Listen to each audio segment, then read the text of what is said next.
Ini ada orang, ya kan? Kita kaget gitu. Dari mana asalnya? Nggak pernah bikin partai dan sebagainya. Itu tentu jadi perbandingan, tetapi makanya saya katakan tidak bisa dibandingkan Pak Prabowo dengan yang lain. Sekarang kalau abang lihat, apa yang berada di belakang pikiran Pak Prabowo ini? Satu yang tulus, satu yang lurus. Dalam seluruh karirnya dia nggak pernah berhadapan dengan perkara-perkara. Bahkan dia mundur demi untuk memuluskan jalannya, penyelamatan kelembagaannya.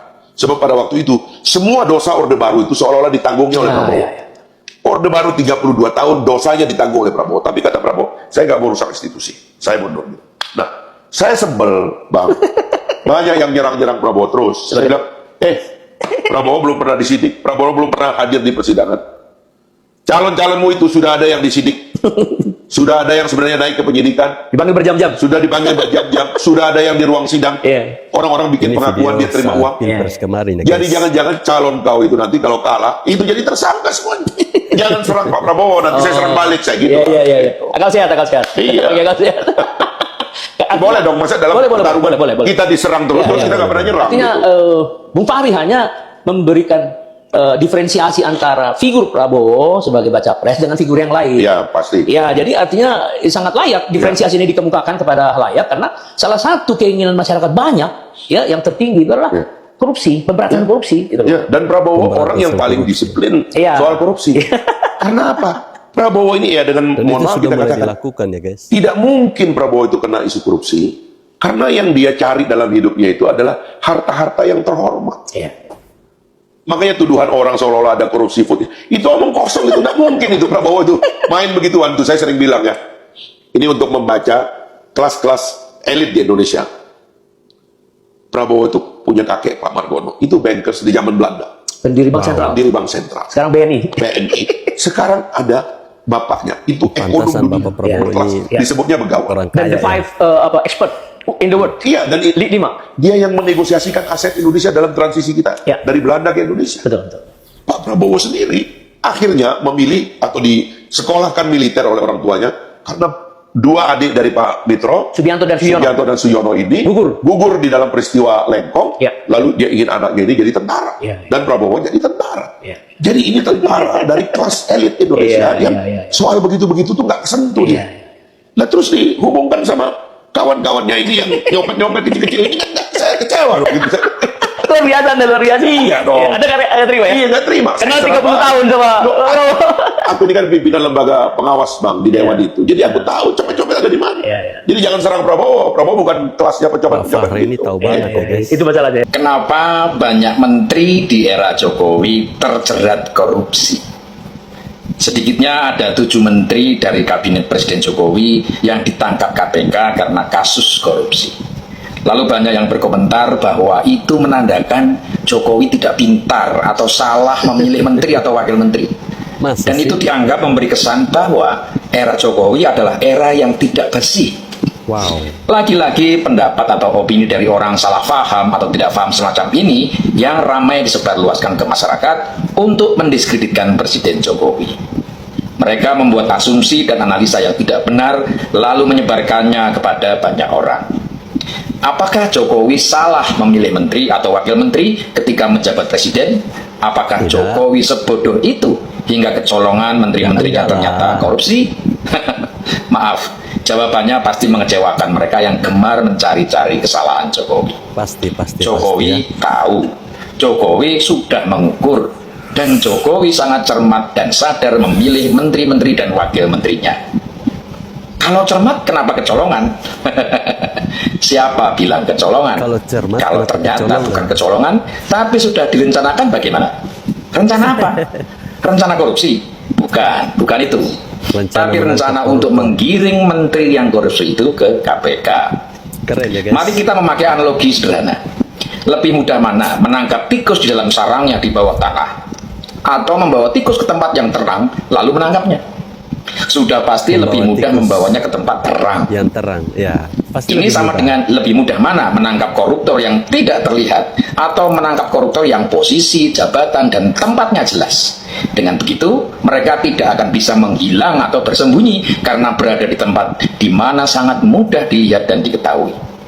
Kalau koruptor jadi menteri dan tertangkap, berapa persen kesempatannya untuk lolos dan menghilang? Nyaris 0%. Bagaimana bisa? Dia sudah masuk istana dan semua orang melihatnya. Beda kalau orang itu ada di tempat berbeda. Media meleng sedikit sudah bablas dan menghilang ke luar negeri. Udah kabur. Sampai di sini paham kan? Bagaimana Paham, Presiden paham. Jokowi ikut andil memberantas koruptor di Indonesia, terutama yang kelas kakap dan mungkin sulit ditangkap. Bahkan mereka yang selama ini berasal dari partai besar tempat Jokowi bernaung sendiri, yang kita pasti sama-sama tahu bakal sulit disentuh. Jadi kenapa banyak menteri ditangkap KPK karena korupsi di era Presiden Jokowi? Ya, sudah jelaskan jawabannya. Terima kasih, semoga bermanfaat. Bapak Presiden, kenapa kami Papua ini miskin karena banyak yang mau makan uang? Bapak Presiden kasih penjara dorang. Bapak Presiden gantung barang dengan mana? Bapak Presiden rebut uang. Ini suara hati Bapak dari Presiden anak-anak rebut Papua petani. ini. Bapak Presiden rebut petani. Bapak Presiden rebut mobil. Bapak Presiden ambil mereka punya uang semua. Bapak Presiden ambil dorang ke mobil-mobil mewah. Bapak Presiden ambil barang motor-motor mewah. Bapak Presiden ambil rumah-rumah mewah. Bapak Presiden kamu miskin lagi. Ulang lagi. Bapak Presiden kamu miskin lagi. Buat Falco Ngoe Channel, sukses terus ya channelnya. Semoga semakin ramai. Buat teman-teman jangan lupa like, comment, and subscribe. Oke? Bapak Presiden, kami sudah tidak miskin lagi. Halo guys, jumpa lagi bersama saya di Falco Ngoe Channel. Ya, pernyataan Fahri Hamzah yang barusan bersama-sama kita dengar, ternyata sekarang sudah terbukti. Nah, video tadi tentu itu adalah video lama ya. Fahri Hamzah sampaikan saat Pilpres kemarin.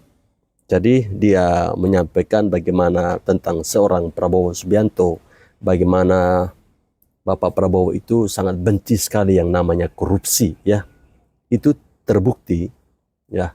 Itu sudah mulai terbukti di mana 10 atau 11 hari kepemimpinan Bapak Presiden Prabowo bersama Mas Gibran ya, koruptor itu ya, berita penangkapan koruptor itu hampir terdengar setiap hari.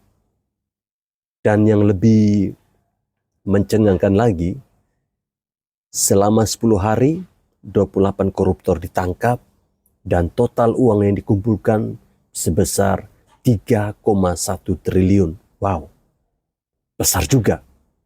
Ya, artinya Indonesia ini, kita ini bukan negara miskin. Sebenarnya kita ini negara kaya. Dan yang memiskinkan kita ini adalah siapa? Para bajingan-bajingan politik. Ya, para tikus-tikus berdasi ini. Yang mereka ini niat dan tujuannya mereka bekerja hanya untuk memakan uang negara, uang dari APBN. Sehingga tidak heran ketika beberapa waktu lalu Bapak Prabowo dengan tegas menyampaikan kepada para ketua umum partai, jangan Anda menitip kader Anda untuk menjadi menteri hanya untuk makan uang APBN. Itu dengan tegas. Bahkan di video ini yang sebentar akan kita saksikan bersama, beliau sampaikan, kalau tidak mau, silakan pinggir. Ya, saya ingin menjadikan pemerintah ini adalah pemerintahan yang bersih. Mari kita simak pidato yang sangat menggelegar dari Bapak Prabowo Subianto berikut ini. Karena itu saya bertekad memimpin pemerintah Republik Indonesia yang bersih.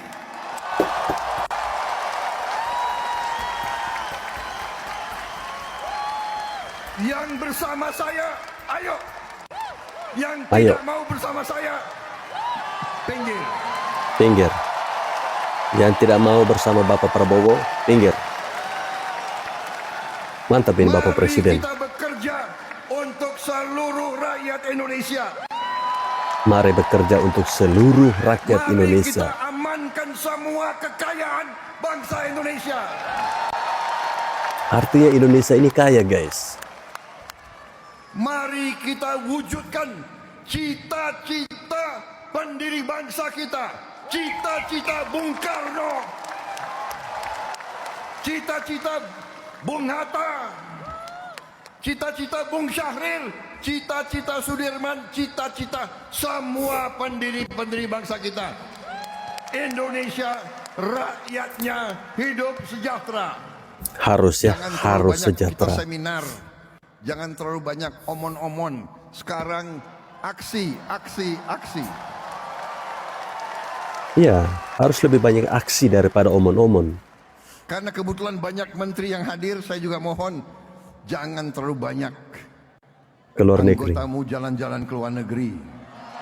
Iya, ngapain ke luar negeri? Hanya buang-buang duit saja.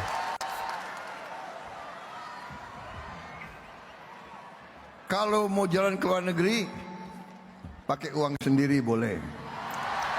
Iya, jangan kau pakai uang pemerintah, uang negara. Pesan ini saya ingin sampaikan kepada seluruh aparat desa dimanapun Anda berada. Baik itu kepala desa, sekretaris, bendahara, dan lain-lain.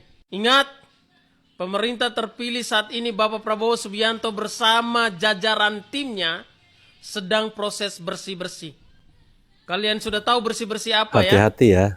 Jadi Para saya ingin kades-kades sampaikan ini. kepada Bapak Ibu yang sedang menjabat saat ini di desa manapun itu, gunakan anggaran dana desa sebaik-baik mungkin.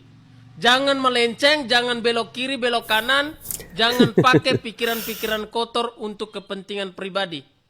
Jalan Ya. lurus saja. Karena yang korupsi besar-besaran saja disikat, ditangkap, meskipun ada backingan. Jadi yang kecil-kecil ini jangan macam-macam.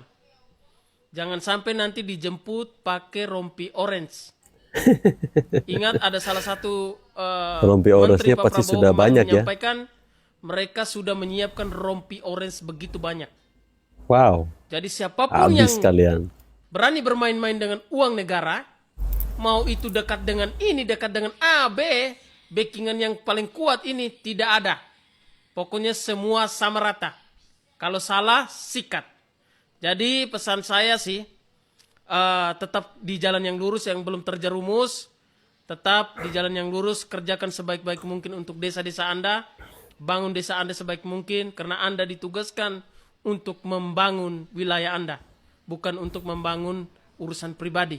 Yang sudah terjerumus dan belok kiri, belok kanan, harap Harap bersabar. Anda akan dijemput menggunakan rompi oranye.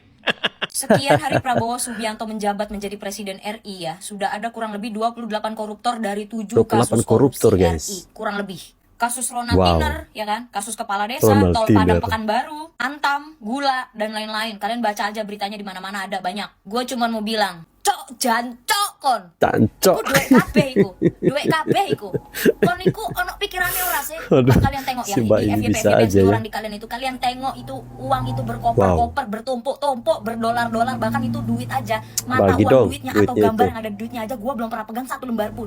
Emas 51 kg itu kayak mana? Konsepnya kayak mana? Berat badanku aja cuma 36 mentok 38. Ini emas aja 51 kg. Kalian Kecil bisa sekali, mikir nggak sih? 38. Bisa mikir nggak berapa banyak kerugian negara yang harusnya bisa mensejahterakan rakyat bangsa negara Indonesia ini? Gak habis pikir lo aku, cok.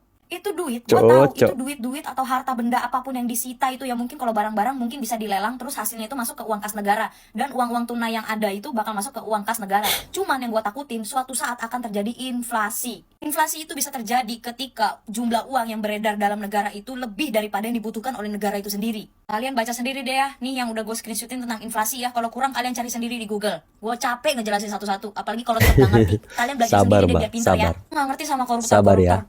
Ininya di mana?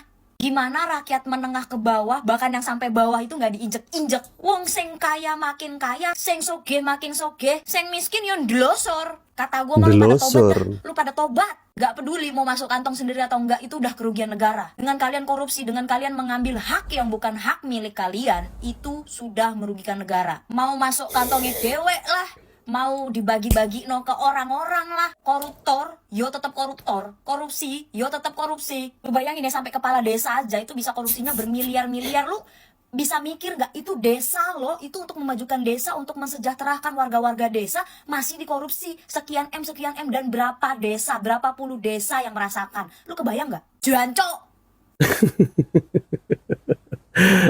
Juanco. Waduh, si Mbak ini beratnya 38 tapi otaknya ini beratnya melebihi berat badan dia ya.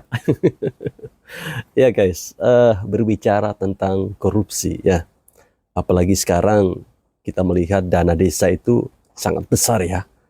Dana desa kalau 1 M ya, zaman Bapak Jokowi itu 1 M, tidak tahu sekarang berapa. Mengelola dana desa sebesar 1 miliar itu tentu gampang-gampang susah ya. Kalau orang yang bekerjanya lurus, tentu dia tidak akan pusing. Tapi susahnya bagi orang yang kerjanya belok kiri, belok kanan. Dia harus memikirkan, gimana nih uang 1 M, ya paling tidak berapalah harus masuk ke kantong pribadi saya. Nah, kalau yang masih punya pola pikir seperti itu, dia tentu akan ribet mengelola uang itu ya. Tapi hati-hati.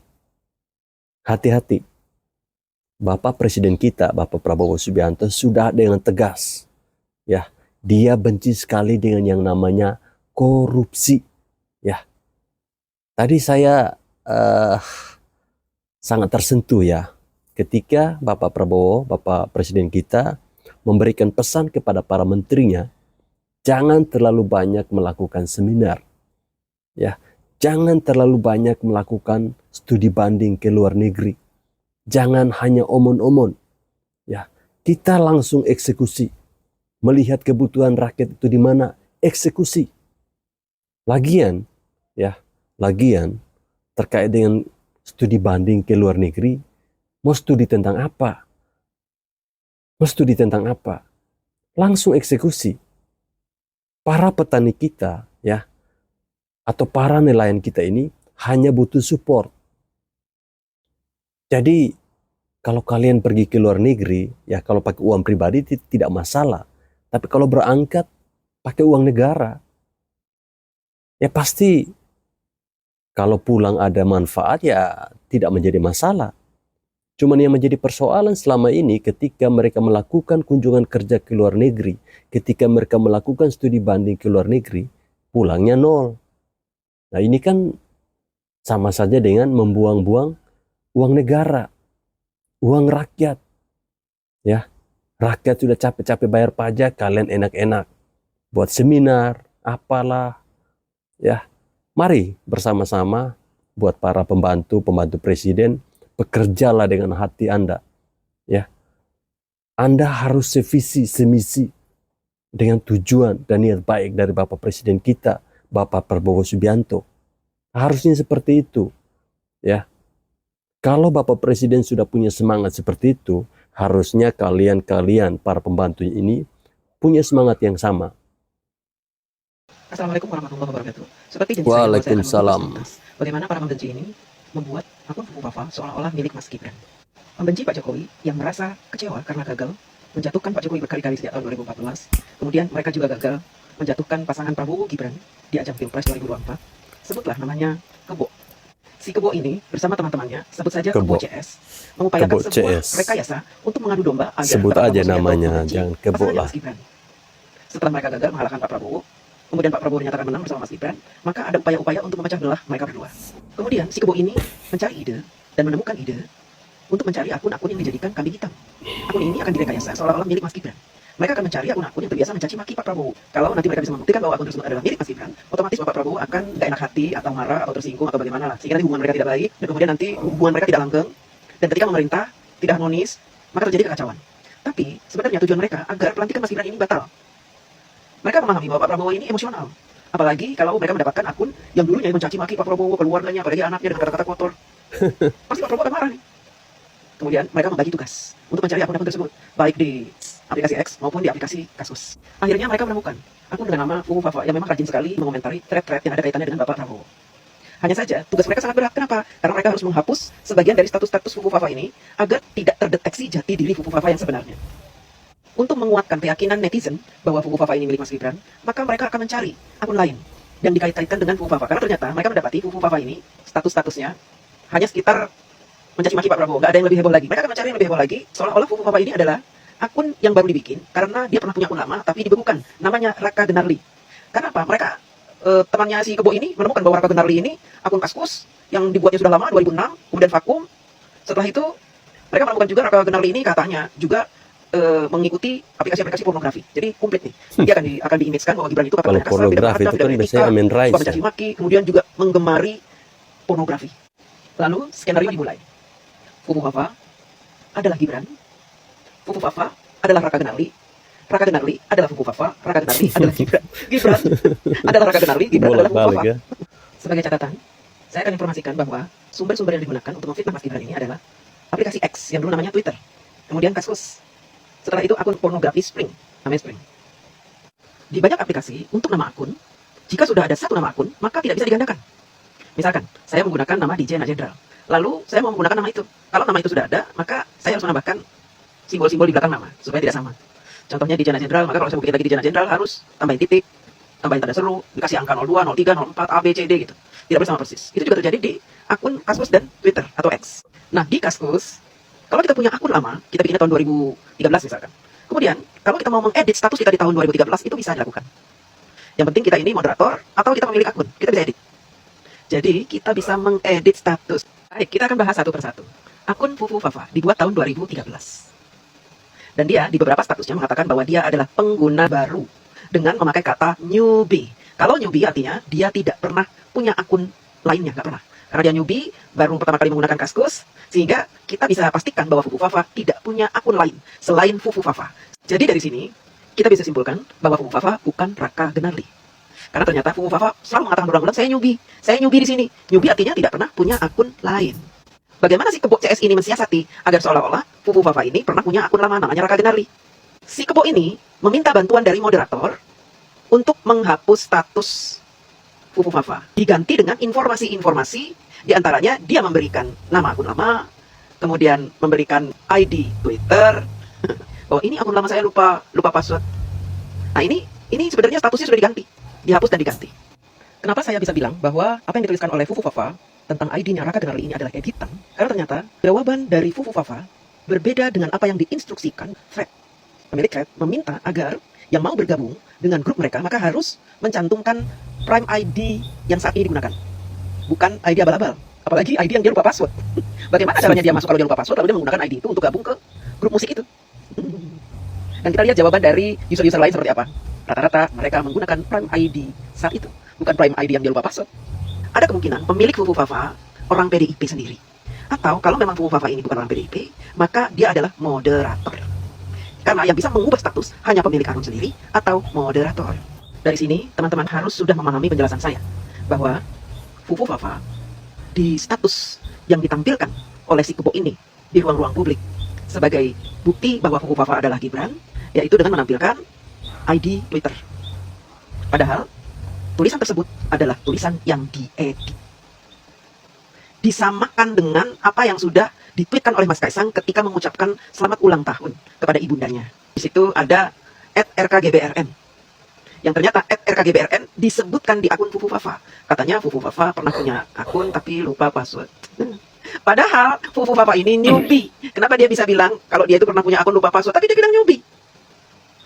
Kemudian mereka mencari tanggal yang sama antara status Mas Gibran di Twitter dengan status Fufu Fafa di Kaskus. Mencari tanggal yang sama. Untuk apa? Untuk membuat status yang sama persis. Seperti status pertanyaan tentang gunting stick. Ini adalah status yang dikopas dari akunnya Mas Gibran di X. Pas di copy paste ke statusnya Fufu Fafa yang kebetulan Bisa juga ya mereka buat di tanggal begitu yang ya. sama dia punya status, tapi statusnya Ngeri dihapus sekali, diganti guys. dengan kopasan dari statusnya Mas Gibran. Dan ini dijadikan bukti. Lihat nih statusnya sama antara Fufu Fafa dengan Gibran. Padahal itu editan. Kenapa saya bisa bilang editan? Karena jawaban di bawahnya berbeda. Bahkan ada yang menjawab di tahun 2024. Ya, berbicara tentang akun Fufu Fafa, ya, memang selama ini yang paling getol menyuarakan soal Fufu Fafa ini adalah Roy Suryo. Dia seolah-olah menjadi jubir Fufu Fafa. Ya, kerjaan si Roy Suryo ini guys, saya melihat bahwa dia ini sengaja berbicara tentang Fufu Fafa. Dia menuduh bahwa pemilik akun Fufu Fafa itu adalah Mas Gibran Raka Buming Raka. Jadi caranya ini seolah-olah terkesan dia ingin agar kita netizen Indonesia melupakan bahwa si Roy Suryo ini pernah mencuri panci-panci yang ada di Kemenpora.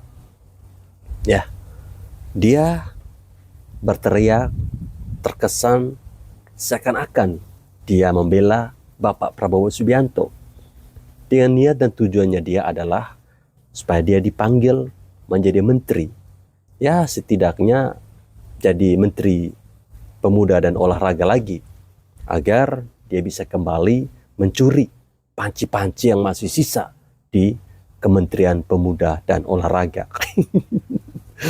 Ya, yang dilakukan oleh para bajingan-bajingan tolol ini terkait dengan Fufafa ini, ya boleh saya katakan mereka ini pintar-pintar goblok.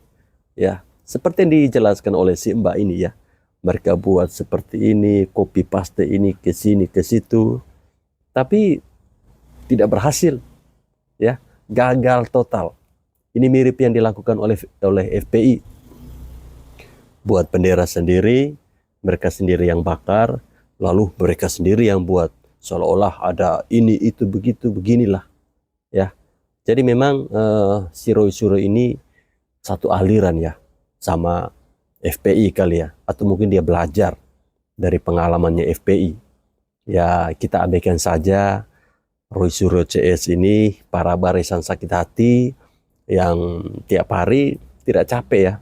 Mereka ini sedikit tapi berisik. Ya, sedikit tapi berisik.